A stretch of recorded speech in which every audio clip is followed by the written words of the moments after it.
Shalom, saudaraku yang dikasihi oleh Tuhan Yesus Kristus. Ketika seseorang meninggal, ada banyak orang yang berduka. Dan tentu yang paling terpukul adalah keluarganya. Tetapi saudaraku yang dikasihi Tuhan, ada satu orang raja di dalam Alkitab, ketika dia meninggal, dia tidak dicintai oleh orang. Dalam 2 Tawarikh 21 ayat 20 dikatakan demikian. Ia berumur 32 tahun pada waktu ia menjadi raja.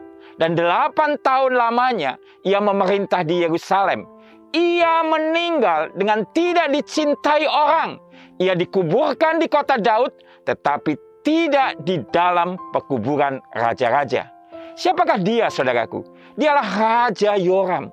Kenapa Raja Yoram, saudaraku? Sampai dikatakan waktu meninggalnya, ia pun tidak dicintai oleh orang. Artinya orang tidak merasa kehilangan apapun. Alkitab mencatat, saudaraku, bahwa Raja Yoram ini hidupnya adalah hidup yang penuh dengan kejahatan. Bahkan digambarkan dia hidup seperti Raja Ahab mertuanya. Yaitu senantiasa berbuat jahat dan melakukan penyembahan berhala.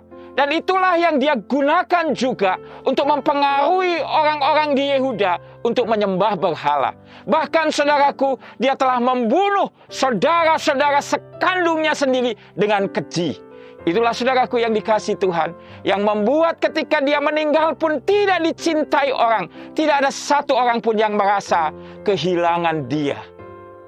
Bandingkan dengan Dorcas, seorang wanita yang sederhana.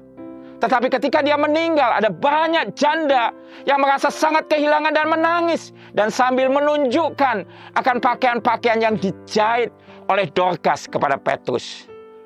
Saudaraku yang dikasihi Tuhan, ini memberikan sebuah pelajaran kepada kita apa?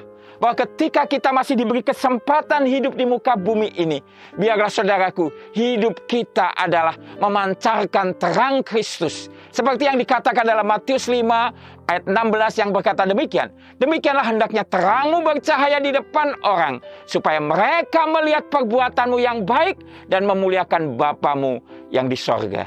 Jadi saudaraku yang dikasihi Tuhan, mari kita melakukan perbuatan yang baik, supaya orang-orang di sekitar kita melihat dan memuliakan Bapa kita di surga. Artinya apa?